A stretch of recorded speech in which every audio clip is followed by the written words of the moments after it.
The story of Noah's Ark is one of humanity's best known, repeated thousands of times in sermons, children's books, films, and even academic debates.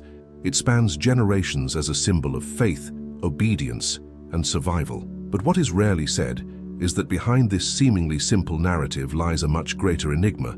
The Ark was not just a makeshift boat, but a monumental engineering project that still intrigues archaeologists and naval engineers today. Most people imagine the Ark as a kind of floating zoo, where pairs of animals calmly boarded under Noah's serene gaze.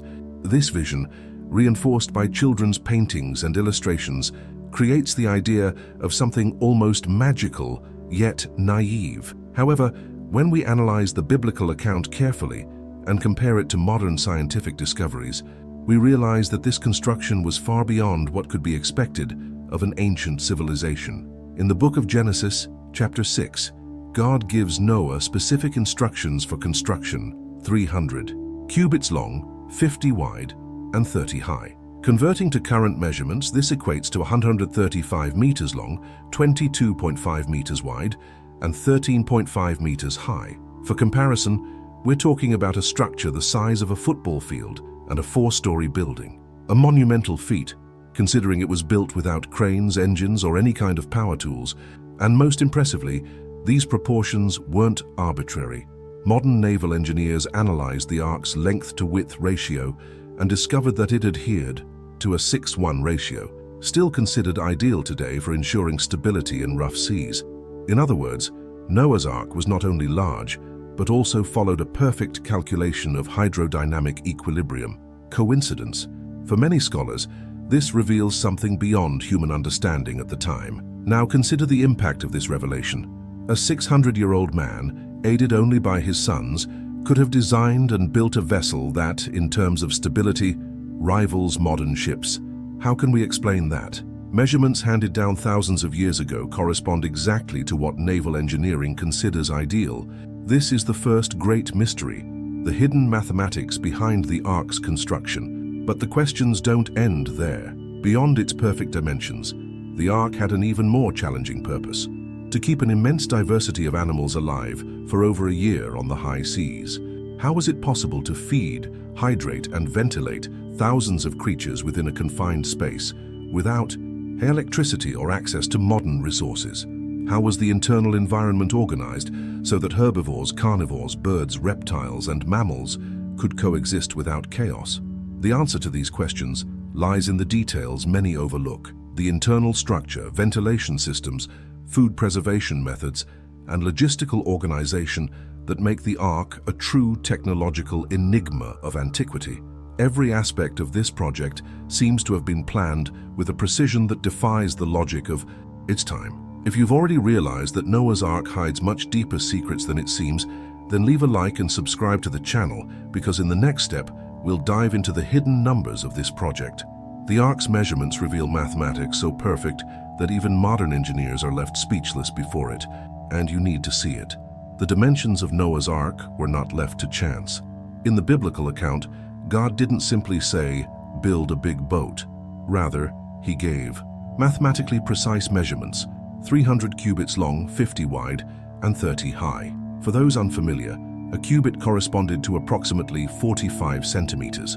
This gives us something around 135 meters long, 22.5 meters wide, and 13.5 meters high.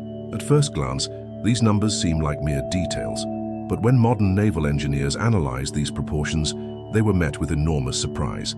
The Ark's length-to-width ratio was precisely 6.1, and this ratio, proven by computer simulations and hydrodynamic tests, is still considered the most stable for handling giant waves and turbulent seas.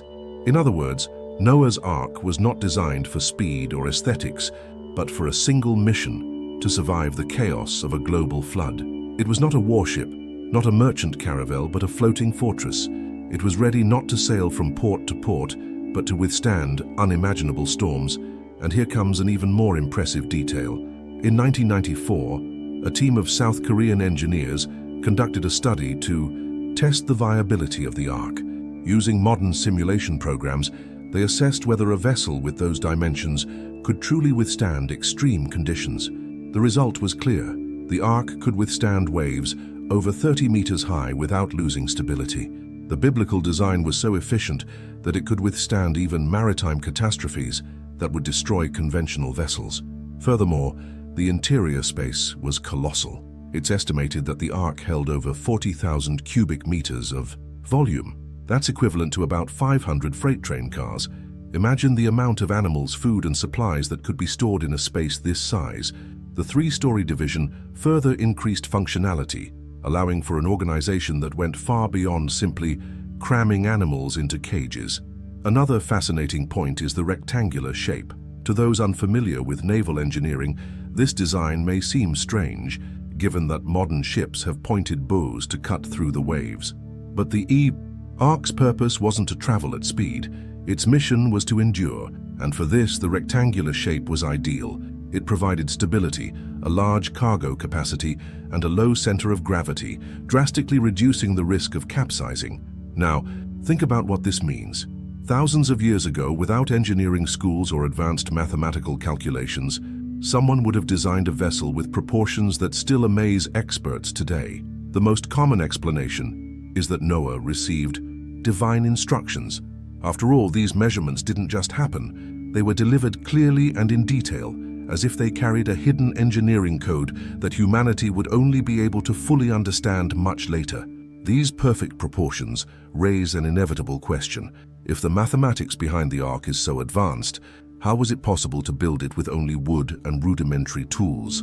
What kind of techniques were used to erect such a colossal structure, capable of withstanding titanic forces of nature, without breaking in half or sinking? And now I want to hear from you. If these Ark proportions are considered perfect to this day, do you think Noah would have arrived at them on his own? Or did he actually receive a ready-made, detailed plan from a higher intelligence? Share your thoughts on this mystery in the comments. The Ark's dimensions were already a stunning enigma in themselves, but when we consider how this structure was built, the mystery becomes even greater.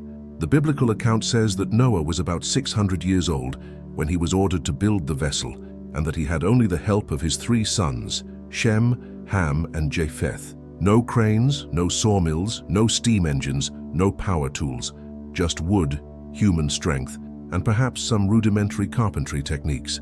The first major obstacle was obtaining the raw materials. The biblical text states that the Ark was built of gopher wood. To this day, there is no consensus on which tree corresponds to this name. Some scholars believe it was cypress, known for its resistance to water and rot. Others suggest cedar, also used in durable construction in antiquity.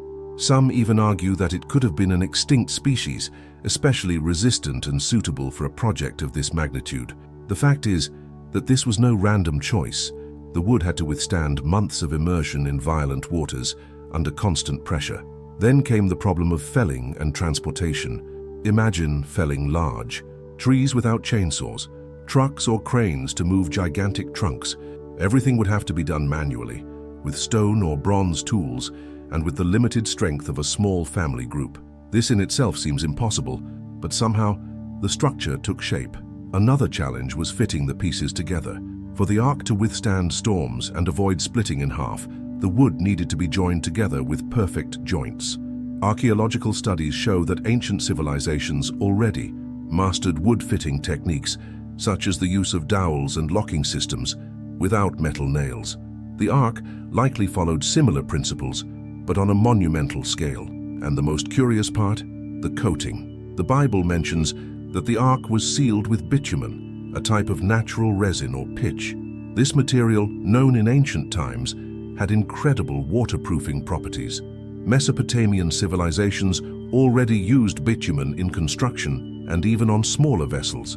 Applied to the Ark, this coating would ensure that water would not penetrate, making the structure watertight.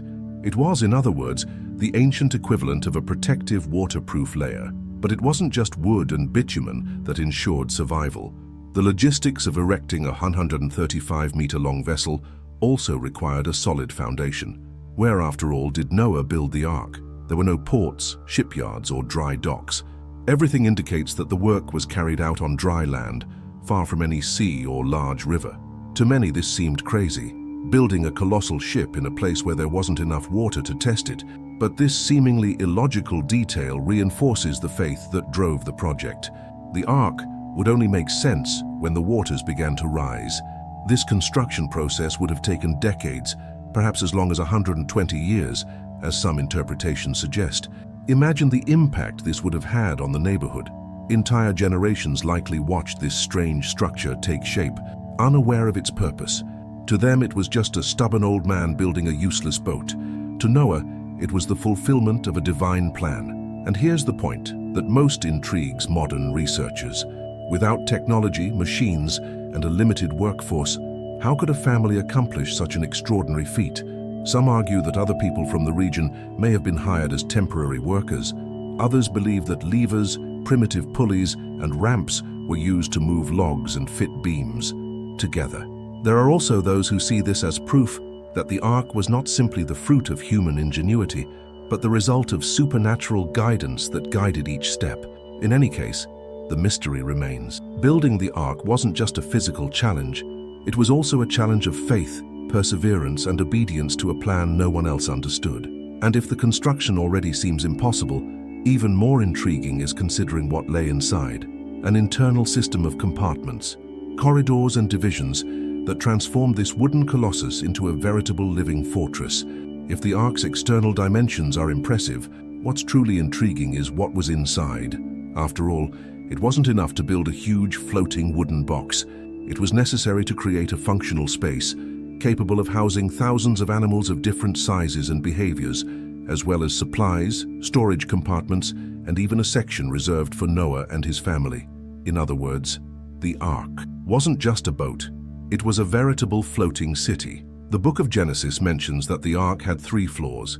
This division was essential not only to increase storage capacity, but also to ensure balance and functionality. Scholars believe the floors were distributed as follows: the lowest level for larger animals, the middle floor for medium-sized species, and the upper floor reserved for birds, smaller animals, and the home of Noah's family. This organization followed a logic that any modern naval architect would recognize: the heavier the material, the closer it must be to the structural base to avoid compromising stability. Another surprising detail is the way the structure was reinforced internally.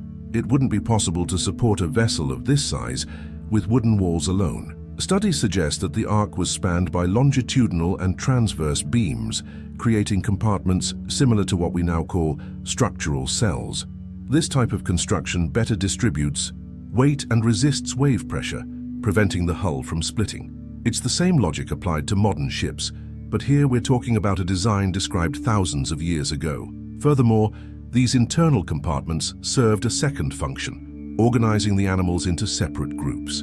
This reduced the risk of interspecies attacks and allowed each category to have an environment adapted to their needs. Carnivores and herbivores lived in different areas. Reptiles and amphibians likely had higher humidity compartments, while birds occupied suspended cages. The Ark was more than a storage facility for creatures. It was a planned, functional, and in many ways advanced environment for its time. Another fascinating point is the waterproofing system. The Bible mentions the use of bitumen applied inside and out to the Ark. This material, a type of natural resin or pitch, was known in Mesopotamia and used in smaller buildings and vessels. In the case of the Ark, the bitumen not only sealed the gaps between the timbers, but also increased the structure's flexibility, allowing it to absorb the impact of waves without breaking. It was, literally, a layer of technological protection applied on a monumental scale. It's important to note that the 3-level division and the creation of multiple compartments also had a psychological impact on the crew.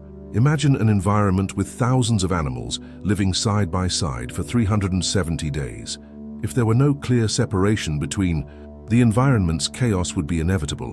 But with a meticulously designed internal architecture, life inside the Ark, although extremely challenging, became possible. When modern archaeologists and engineers analyze this description, the reaction is almost always the same: amazement, because everything indicates that the Ark was not simply a work of improvisation, but a precisely planned project. Every beam, every division, every layer of bitumen had a specific purpose, and all this without modern tools, advanced calculations, or engineering universities.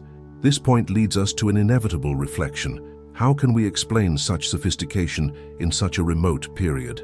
For some, the answer lies in the experience accumulated by ancient peoples in building great structures. For others, the only possible explanation is that supernatural inspiration guided every detail. But there is still a question that needs to be addressed. If the Ark's structure was so well planned, how was it possible to house the immense number of animals we know today? Imagine spending months inside this gigantic structure, organized into floors and compartments. If you could choose, which floor would you prefer to be on? With the large animals, among the medium-sized ones, or up high with the smaller ones and the birds? I'd love to hear your answer in the comments. When people think of Noah's Ark, the first image that comes to mind for most people is that of millions of animals embarking two by two. Lions, tigers, giraffes, elephants, colorful birds, insects of all kinds. But is this really what happened? A quick calculation reveals that this idea is impractical. Of insects alone, there are over 1 million catalogued species.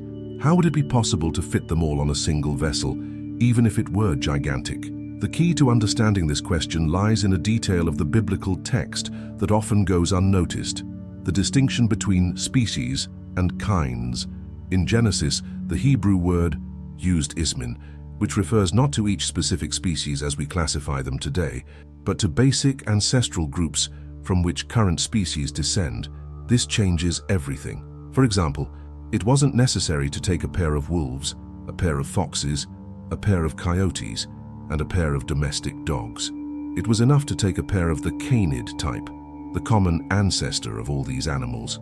From this basic type, all current variations could develop over generations. The same goes for felines, cattle, birds, and many other groups. Taxonomic studies suggest that there were approximately 1,000 basic types of land and air animals that needed to be preserved. Taking one pair of each would total 2,000 individuals. But the Bible adds a further detail. Of the animals considered clean, those that would later be used for sacrifice and food, 7 pairs were to be taken. This would bring the final number on board to approximately 6,800 animals.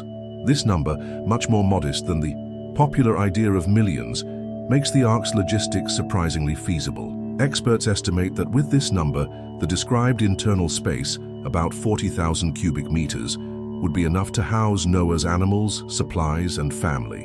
Another interesting detail is that the animals didn't need to be adults. On the contrary, it would make much more sense to use young individuals, which are smaller, easier to manage, and would consume less food. This strategy would drastically reduce the required space, in addition to facilitating the control of thousands of creatures within a closed environment.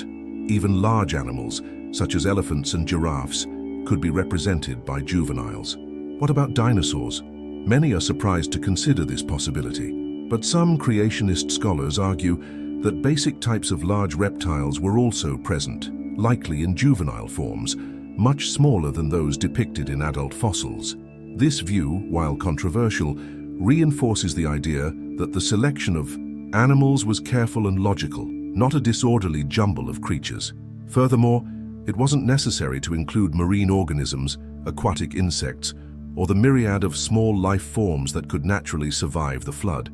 This eliminates another large portion of modern biological diversity that wouldn't have needed to occupy space on the Ark. The biblical text also provides another fascinating detail. The animals were not hunted or forcibly gathered by Noah. They would have come on their own, guided by extraordinary instinct or even divine intervention. This solves a problem that would have been impossible for just 8 people, gathering thousands of animals from different parts of the world. The account itself describes them coming to the Ark, eliminating the need for a gigantic human operation. Therefore, the image of millions of animals crammed into the vessel doesn't reflect what actually happened. The logic of biblical types, the choice of young animals, and the exclusion of organisms that wouldn't need to be transported make the project viable, even given the gigantic proportions of the event. But this discovery raises another intriguing question. If there were indeed around 6,800 animals on board, how was it possible to keep them all alive, fed, and healthy for over a year at sea? What kind of internal organization and logistics allowed a small group of just 8 people to handle such a responsibility? While it's impressive to imagine nearly 7,000 animals boarding the Ark, even more intriguing is how they survived the 370 days at sea. It wasn't enough to simply accommodate them. It was necessary to feed them, keep them hydrated, manage their behavior, and ensure the environment was breathable and relatively stable. We're talking about one of the largest logistical operations in history, led not by hundreds of workers, but by just 8 people. The first issue was space. The Ark, with 3 floors, was designed to divide the animals according to their size and needs. Larger animals such as oxen and elephants would be housed on the lower floor, also helping to maintain a low center of gravity. Medium-sized animals occupied the middle level, while birds and smaller species were housed on the upper level. This separation was logical not only for structural reasons, but also for coexistence. Herbivores and carnivores were kept in distinct areas. Reptiles and amphibians had more humid compartments, and birds were kept in structures similar to large aviaries. Another crucial point was feeding. Studies suggest that the Ark used a system of strategically placed containers from which food could be released gradually. Large ceramic jars, known as jars, may have served as storage for grain, hay, and seeds. This reduced the need to manually feed each animal daily. Furthermore, choosing young animals reduced the amount of food required, making the task more feasible. Hydration was also ingeniously resolved. Rain, which fell abundantly during the first 40 days of the flood, was collected and stored in cisterns inside the Ark. This water underwent simple filtration processes with layers of sand and charcoal, techniques already known in ancient times. Distribution was done through wooden or bamboo channels carrying water to specific compartments. And what about waste control? It's estimated that thousands of kilograms of feces and urine were produced daily inside the vessel. The solution, described in modern studies, seems simple but brilliant. The sloping floors of the cages allowed the waste to drain into side channels, which in turn carried it to central reservoirs on the lower level. From time to time, floodgates allowed this material to be released directly into the sea, keeping the interior more habitable. But perhaps the biggest challenge was air. With so many animals breathing in such a confined space, ventilation needed to be constant. The biblical account speaks of an upper opening, called Sohar, which functioned as a sort of air circulation corridor. This system, combined with vertical ducts distributed throughout the structure, created natural convection currents, renewing the oxygen throughout the 3 floors without the need for any artificial mechanisms. Even so, the environment was not easy. The noise of thousands of animals, the constant sound of rain and waves, the creaking of wood, all created a chaotic atmosphere. The human crew required strict discipline to maintain order. Tasks were divided between inspecting the animals, replenishing food containers, collecting rainwater, cleaning the corridors, and maintaining the lamps that illuminated the interior. Each day was a tireless repetition of activities essential to survival. What makes all this even more impressive is that despite the adverse conditions, the operation worked. There are no records of any species being lost inside the Ark. This suggests an extraordinary level of organization and, for many, also divine intervention to maintain the balance of this floating ecosystem. Thus, the Ark ceases to be seen as a simple vessel and begins to be understood as a living, integrated, and planned system. But one vital aspect remains to be explored. What exactly did they eat, and how was the food preserved for over a year without spoiling? And here's a question that might divide opinions. If you had to take care of just one area of the Ark, would you choose feeding, cleaning, collecting water, or inspecting the animals? Comment below, because your choice says a lot about how well you'd handle this challenge. If keeping nearly 7,000 animals inside the Ark was already an immense challenge, ensuring enough food for them all for over a year seemed impossible. But here's one of the most surprising aspects. The feeding system wasn't improvised. On the contrary, everything indicates careful planning, sophisticated conservation techniques, and even mechanisms we might call semi-automatic to distribute food and water. The Bible doesn't describe in detail how food was organized, but archaeological research and comparisons with ancient techniques offer clues. Civilizations of that era already mastered methods for preserving food for long periods, even without refrigeration. Grains were stored in large, hermetically sealed ceramic jars. Fruits and vegetables could be dehydrated in the sun. Meat and fish, when needed, were salted or smoked. These methods ensured that food wouldn't spoil quickly, even in humid environments. In the case of the Ark, the stockpile primarily included grains, hay, seeds, and dried fruit. This type of food is resilient, nutritious, and easy to preserve. Furthermore, it would have met the diet of most herbivores, which represented the majority of those on board. As for the carnivores, scholars suggest they could have been fed dried meat or even special plant-based diets, something that, surprisingly, many species can consume in emergency situations. But the most ingenious part was the distribution system. Large ceramic jars called botijas were strategically positioned in the compartments. Each jar had small, calibrated openings that gradually released the food, similar to an automatic trough. This reduced Noah's family's daily workload, as they didn't have to manually serve each animal every day. A simple system, but extremely effective in maintaining regular feeding, and it wasn't just food that needed preserving. Drinking water also required care. In addition to collecting rainwater and storing it in cisterns, there were rudimentary purification methods, such as filtering it through layers of sand, stones, and charcoal. This water was then channeled through bamboo or dug out wooden channels to smaller containers, from which animals could drink. Now, think for a moment about the scale of this. We're talking about thousands of creatures, each with specific needs. Choosing to bring in young animals made all the difference. They ate less, produced less waste, and took up less space. This smart decision drastically reduced the volume of supplies needed. Another striking fact is that, in some traditions, it is believed that during the flood, animals entered a state similar to partial hibernation. This would have reduced energy expenditure, further reducing food and water consumption. There is no scientific proof of this phenomenon in the case of the Ark, but the hypothesis helps explain how it was possible to sustain so many animals for so long with apparently limited resources. Noah's family also depended on these stores. Their diet most likely consisted of grains, dried legumes, dried fruits, and simple breads called unleavened bread.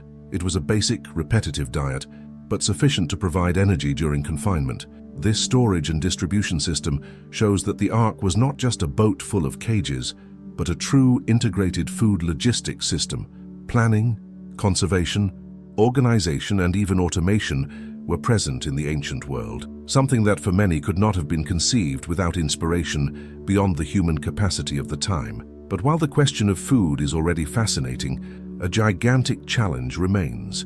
What to do with the tons of feces and urine produced every day inside the Ark? The answer lies in another ingenious detail: the waste management and ventilation system.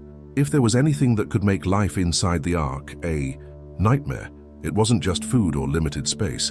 The real challenge lay in something that's rarely discussed: how to deal with the daily production of thousands of liters of urine and tons of feces from nearly 7,000 animals.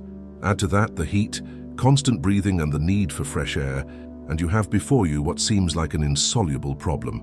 But it's precisely here that the Ark once again reveals its ingenuity. Let's start with drinking water. During the 40 days of intense rain, the Ark received an abundant supply directly from the sky. But storing water wasn't enough. It needed to be purified. Ancient civilizations already used simple filtration systems with layers of sand, stones, and charcoal. These methods were efficient enough to retain impurities and ensure clean water for human and animal consumption. Inside the Ark, rain was collected in cisterns and redistributed through channels made of wood or dug bamboo, which carried the water to strategic points on each floor.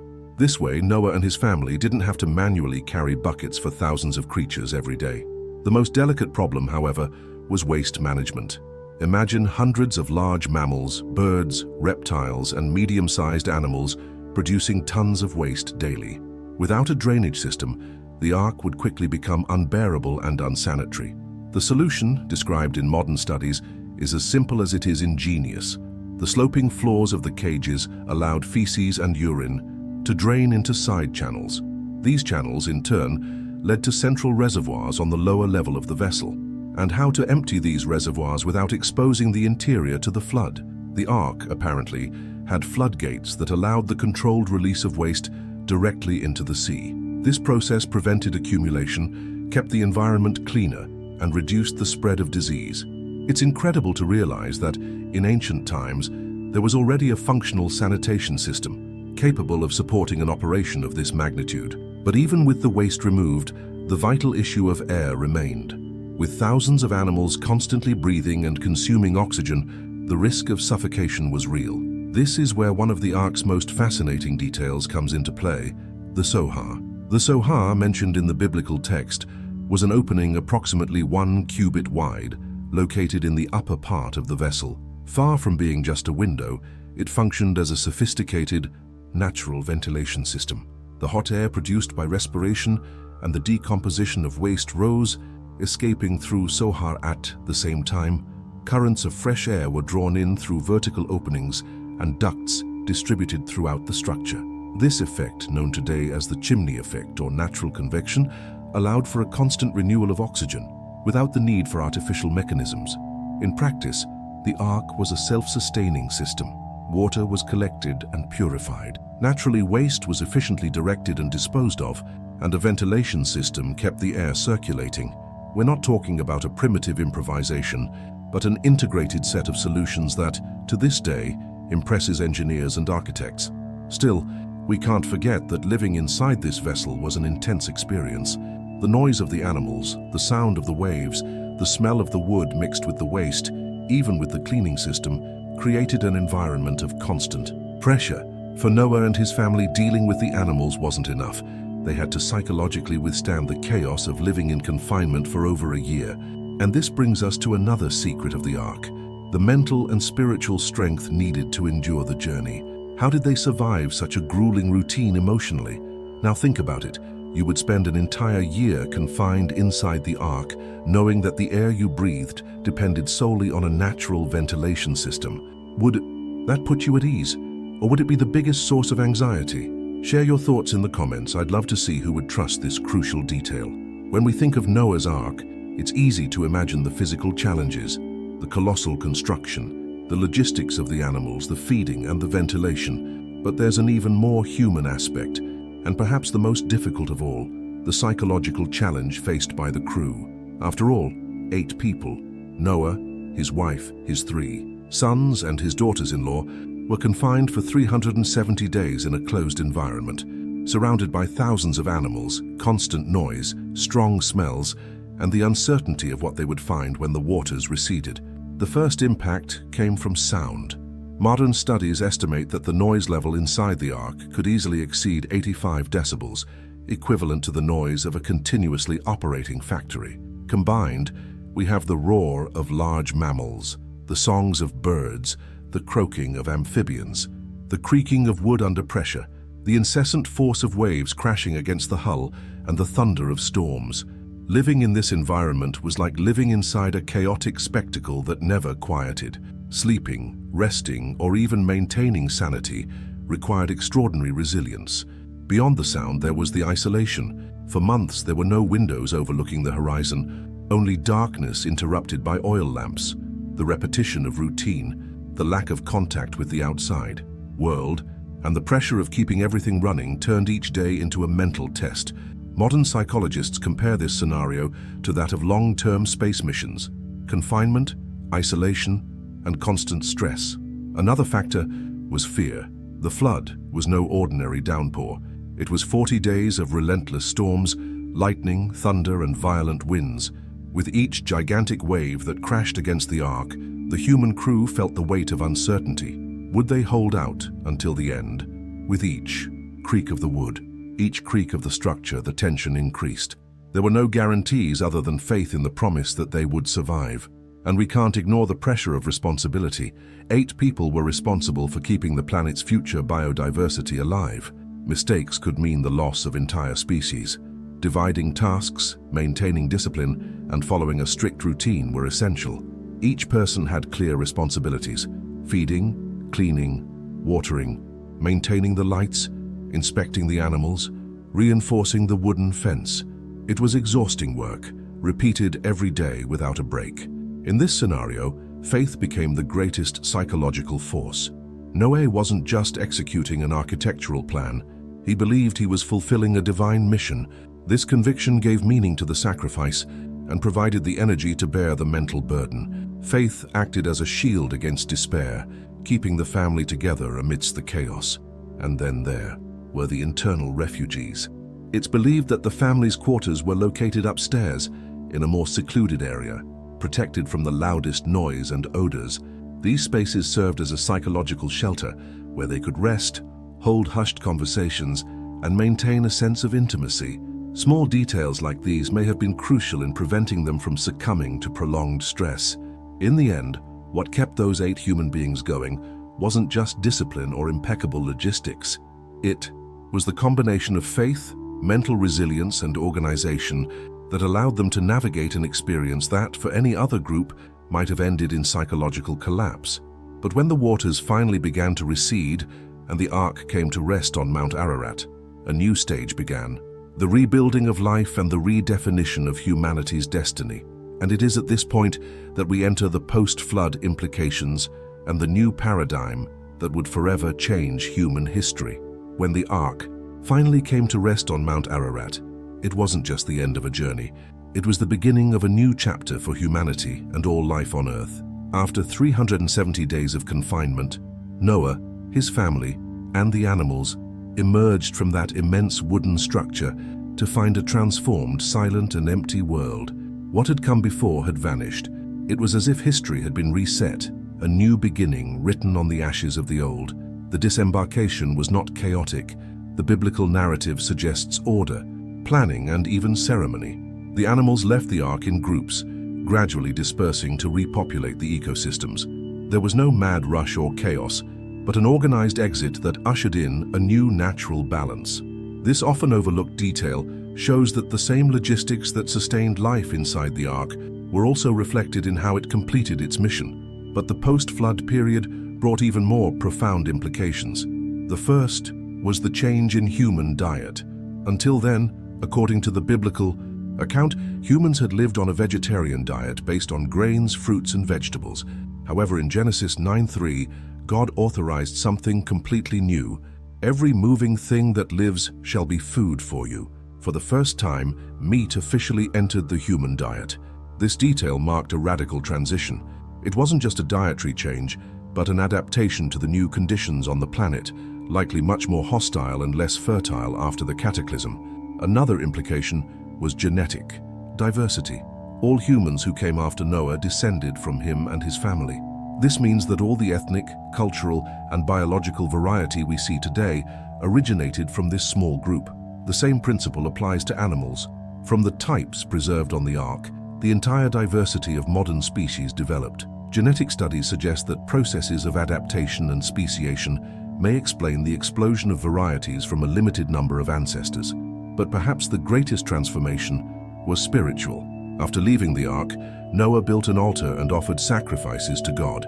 This act represented gratitude, but also the recognition that survival had not been the result of mere human logistics, but rather a divine plan. It was then that the symbol of the rainbow emerged as a sign of covenant, a pact that the earth would never again be destroyed by water.